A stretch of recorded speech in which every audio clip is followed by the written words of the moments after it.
Hello, beautiful souls. Welcome back to Rose Reads Tarot. I'm Rose. I'm a certified tarot reader and advisor, and I'm also a spiritual life coach. And if you're watching this video, then Spirit has something it really wants you to hear today. So go ahead and take a breath, set that intention, trust in the universe, and let's get into it. So today we're pulling cards around a question that I know so many of you have been sitting with, which is, what is blocking my financial abundance? Because here's the thing, most of us aren't just dealing with a money problem, we're dealing with a money story. And the cards, they're going to help us to get to the root of it. Today I'm using a 5-card spread, and each position is going to peel back a different layer where you are right now, what you believe about money deep down, what's been shaping those beliefs, the spiritual lesson underneath all of it, and finally, what you actually need to do to shift things. So we've got a lot to unpack here. So let's get into it. So the first position represents your current financial situation, your present relationship to money right here and right now. And what I pulled was the Page of Cups reversed. So the Page of Cups is this sweet, dreamy, emotionally open energy, right? And upright, it's about new feelings, new ideas, being open to possibility. But reversed, it's a little messy. So here's what I felt immediately when this card came out. Money is coming in and money is going right back out. Like just as fast as it arrives, it's gone. There's an immaturity here around money management. Spending is happening on feeling, on impulse or emotion, but not strategy. And saving, it's just not happening. And I want to say this with so much love because I've been here. This isn't about you being bad with money. The Page of Cups reversed is pointing to a pattern, not a personality flaw. It's saying you might be in a bit of a financial adolescence right now. And the beautiful thing about the energy of a page card is that it's always a student, meaning there's always room to learn and to grow. But first, we have to see things clearly. The second card shows us your core beliefs and feelings about money, like the deep stuff, the stuff running in the background. And here we have the Justice card. Justice is all about balance, fairness, cause, and effect. And what I felt with this card is that somewhere inside, you believe money should be balanced. You believe in being fair with it, using it fairly, managing it in a way that feels right and equitable. And that is a really beautiful belief to hold. That's not the problem. Here's what I want you to sit with, though. The thing to understand about the Justice card is that it's about cause and effect. What you put out, you receive back.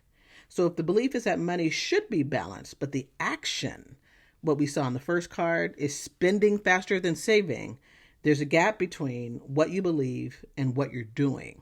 And that gap, that tension right there, that might be part of what's creating the block.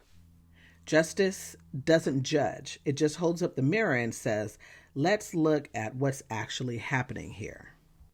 Okay, for this third card, we're looking at past influences, the things that shaped how you think and feel about money, way before you were even conscious of it. And that's the Ace of Cups. I love this card in this placement here because it's very revealing. The Ace of Cups is all about pure emotion. It's the overflowing cup. It's love, it's feeling, it's depth. And what I feel immediately here is that your earliest experiences around money were deeply emotional.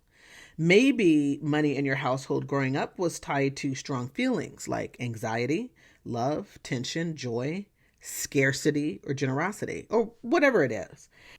Whatever it was felt deeply. Money wasn't just a practical thing, it was an emotional experience. And here is why that matters. If we learned as children that money is an emotional topic, we will continue to make emotional decisions about money as adults. That's the Page of Cups reversed that we saw in position 1. It's showing up again, but now we're seeing where it came from. You feel your way through financial decisions, and your feelings are valid and they are beautiful, but they might be running the show in a way that isn't serving your abundance right now. Now, card 4 is my favorite position in the spread because it goes deep. It represents your spiritual relationship to money and the lessons your soul needs to learn in this area. The Hierophant. And the moment I saw this, I actually said, the Hierophant is a card of tradition, structure, and discipline, and sacred practice. In a spiritual money context, the Hierophant is essentially saying you need a system. You need discipline around your finances. You need to put yourself on a budget plan and actually stick to it. And you need a financial goal, something you are working toward with intention. The Hierophant is a teacher. It's a guide. And the lesson here is that financial freedom is not just a vibe, it's a practice. It requires ritual and consistency the same way any spiritual practice does. Think about it. If you only meditated when you felt like it or only pulled cards when the mood struck, you wouldn't see any results. Money works the same way. The spiritual invitation from this card is to treat your finances like a sacred practice. Give it structure, give it reverence, show up for it regularly.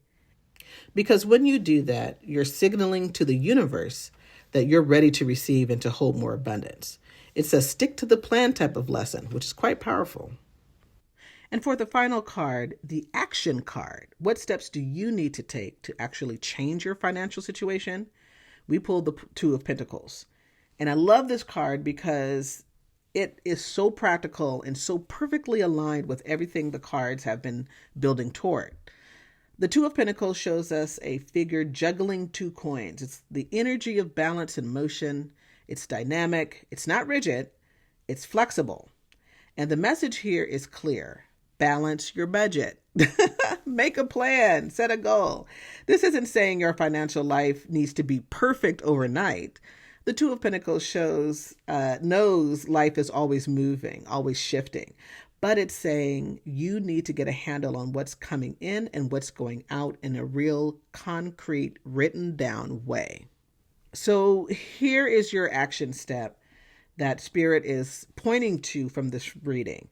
Sit down and actually look at your numbers. Create a budget, even a simple one. Identify one financial goal, just one, and start making decisions in alignment with that goal, rather than in alignment with your feelings in the moment. So let's bring it all together, love. Right now, money is moving through you without much direction, which is the Page of Cups reversed. Your core belief is actually healthy. Justice knows money should be balanced, but your past gave you a very emotional relationship with money, which is the Ace of Cups. The spiritual lesson from the Hierophant is to build discipline and structure around your finances. And the Two of Pentacles is handing you your action plan. Balance the budget, set the goal, and make the plan. The block isn't permanent, it's a pattern, and patterns can always be changed. So, beloveds, if this reading resonated with you, I would love to hear about it in the comments. Tell me which card hit the hardest for you. And if you want to go even deeper on your personal financial blocks, I do offer private readings, and you can go to my main page for more information. And don't forget to like this video if you felt it served you. Be sure to follow or subscribe so you don't miss the next reading.